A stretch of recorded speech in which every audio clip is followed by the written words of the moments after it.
Стук колес, изменчивые виды за окном и чай. Романтика, не правда ли? Многим людям нравится путешествовать поездом. Это действительно интересно и запоминается надолго. А то и на всю жизнь. Зависит от увиденного. Сегодня вы узнаете, на какой поезд стоит сесть, чтобы увидеть 8-е чудо света, или посмотреть футбольный матч, не покидая своего места, или проехать по воде. Интересно? Тогда скорее займите свое место. Поезд отправляется.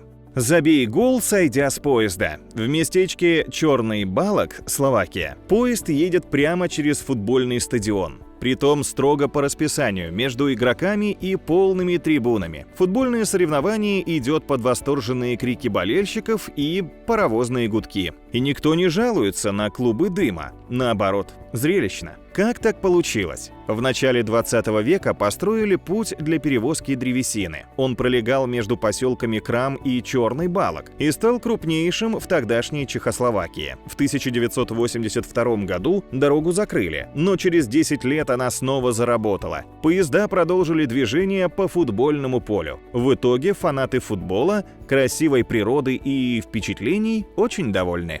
Сядь в вагон и найди 8-е чудо света. Все мы знаем про 7 чудес света. Оказывается, к 8-му чуду можно отнести привычную большинству железную дорогу. Находится такая в США, штат Калифорния. А необычной, даже странной, дорогу делает то, что она буквально зажата массивными холмами. Ее построили в 1864 году около города Оберне. Для этого инженерам пришлось буквально прорезать путь между вершинами, поэтому дорогу так и назвали Блумерский разрез. Длина необычного пути 150 метров. Поезд, у которого есть свой дом. Не секрет, что Китай – страна густонаселенная, а ее жители умны и находчивы. Убедиться в этом нетрудно, если побывать в Чунцине. Город расположен так, что железную дорогу проложить трудно, особенно когда этому мешает здание, почти в 20 этажей. Но власти нашли выход, построили магистраль прямо сквозь дом, между 7-м и 8-м этажами. Здесь же сделали платформу длиной 150 метров и остановку. Часто ли увидишь, как люди сидят на стульях? Это, конечно, не удивительно. Удивительно, что эти стулья или ящики стоят прямо на рельсах или близко от них. Почему так? В Таиланде есть оживленный рынок Меклонг, которому больше 100 лет. В 1905 году здесь проложили колею, что соединило рыбный порт с провинцией Самут-Сакхон. С той поры поездка идет прямо через базар. Есть версия, что проворные торговцы забрасывают свои товары в окошки проходящего состава и ловят монетки от покупателей. Хотя вряд ли это обычная практика. А потом поезд проходит, и торговля идет своим чередом. Может ли состав идти по воде? Оказывается, может. В Германии есть дамба, по которой каждый день проходит около 100 поездов, половина из которых перевозит машины. Длина дамбы 8,1 километра. И тянется она от острова Зюльт до материковой части страны. Железнодорожная насыпь была сделана еще в 1927 году для удобной переправы. Зимой вода замерзала, делая нормальное перемещение невозможным. К тому же его затрудняли приливы и отливы. Так поезда стали ходить по воде и довольно ловко. Земля и небо. На нашей планете есть место, где можно увидеть пролетающий самолет прямо над вагоном. В Новой Зеландии находится железная дорога, которая пересекает взлетную полосу. При этом поезда останавливаются при взлете и посадке самолетов. Этот путь относится к строительству второй основной ЖД-линии на северном острове страны. Постройку начали в 1872 году, а закончили в 1942. До 2001 года по этому пути пускали Бэй-экспресс с Веллингтона, но его отменили, и линия стала полностью грузовой. Вот это нос! А теперь давайте посмотрим на нос дьявола. Это уж точно запомнится. Именно так называется однопутная железная дорога длиной в 100 километров. Начинается путь на высокогорье в Риобамбе и оттуда спускается в джунгли. А дальше идет по склону Чимбораса. Это такой вулкан высотой более 6000 метров. При этом туристы редко смотрят на нос дьявола из окон, а чаще прямо с вагонных крыш. Удовольствие прокатиться на старом поезде, спустившись с высоты, стоит всего $15. Выхода нет? Дорога, ведущая не куда-нибудь, а в тупики, есть в Перу. Такой условно-тупиковый маршрут придумали из-за крутых склонов гор. Состав обычно упирается в тупик, затем задом спускается вниз до следующего подобного, а затем продолжает движение уже обычным способом. Чем-то напоминает знаменитые американские горки. Называется этот путь как «Заклинание Лима-Янкао-Янвелика».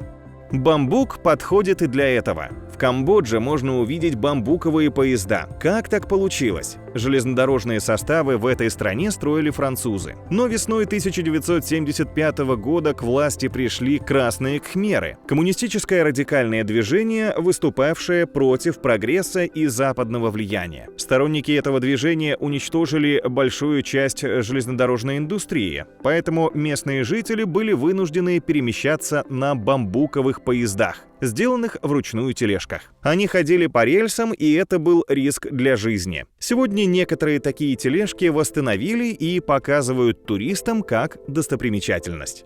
Особый маршрут, находясь в Украине, можно попробовать в тоннеле Любви. Место находится в Ровенской области, на отрезке железнодорожного пути, ведущего от Клевани к поселку Оржев. По древесному коридору время от времени проходит состав, который поставляет древесину на завод. Так образовался фантастический зеленый тоннель, который привлекает фотографов и влюбленных. Влюбленные пары верят, что прогулка по тоннелю Любви укрепляет отношения, а загаданные желания сбываются.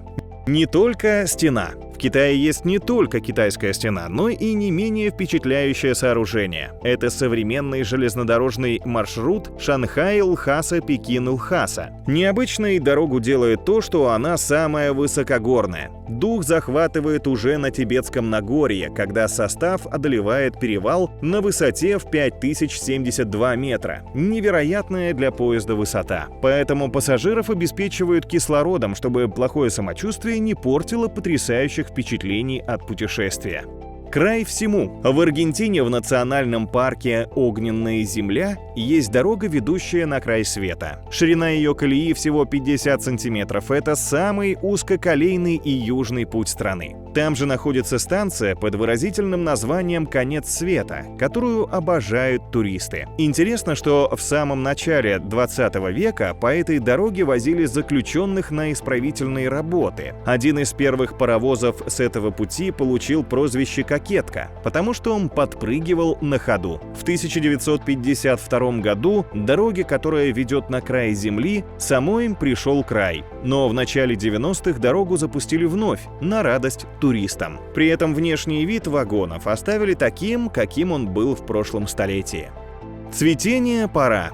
В Южной Корее есть живописная станция Чинхэ, которая начала работать с ноября 1926 года. Вначале с помощью этой станции перевозили военные грузы, а в наши дни она стала одним из самых романтических и красивых мест. В пору цветения сакур поезда как будто утопают в белых лепестках. Это незабываемо, ведь около города Чинхэ растет 340 тысяч вишневых деревьев. Поэтому и туристы, и местные жители спешат в конце апреля посмотреть на фестиваль цветения вишни Чунханьже и заодно прокатиться на поезде среди невероятной красоты. Чудеса Поднебесной. И снова Китай удивляет. Скорее всего, многие слышали о Великом Шелковом пути. Так вот, китайские инженеры построили фактически его современный аналог – железнодорожный путь, который проложен из провинции Иу в город Мадрид. Эта дорога пересекает всю Среднюю Азию. В итоге получилась самая длинная в мире железнодорожная линия, работающая в настоящее время. Протяженность нового железнодорожного маршрута составляет 6200 миль или 13 тысяч километров. При этом путь занимает 21 день. Для сравнения, знаменитая Транссибирская магистраль имеет протяженность 9200 с лишним километров. Не только шоколад. В Швейцарии создали железную дорогу на горном склоне, в итоге создав самую отвесную магистраль в мире. Дорога длиной всего 1720 метров и начинается в долине рядом с городом Швиц. Ведет она в живописную деревню Стус, где живет всего около 100 человек. Железная дорога поднимается по горе с уклоном под 110 градусов. На такой отвесной поверхности раньше дорог не строили. По пути им поезд проходит через 3 туннеля, туннеля и мост, поэтому стоит запастись терпением. А если не переживаете, просто любоваться пейзажами. Тот самый прыжок. Самая опасная железная дорога в мире проложена через пустынные пейзажи Сахары. Около 700 километров пути проходят под палящим солнцем с 1963 года. Один из самых длинных и тяжелых поездов в мире идет из горного Зуэрата в портовый город Нуадибу на Атлантическом побережье. Чтобы прокатиться на поезде по Сахаре, нужно в буквальном смысле запрыгнуть на него. Местные жители ждут состав по несколько дней, чтобы загрузить свои вещи, товары и даже животных. При этом длина поезда 2,5 километра. Готовьтесь, будет жарко. Самый первый пассажирский поезд в мире отправился в путь 15 сентября 1830 года. С тех пор много поменялось, кроме того, что людям нравятся рельсы по железной дороге. Вот такое путешествие получилось у нас сегодня. Пусть возможность насладиться нереальными маршрутами будет реальной и впечатляющей. Было интересно? Тогда скорее жми на колокольчик, чтобы не пропустить новое видео. Всем до встречи!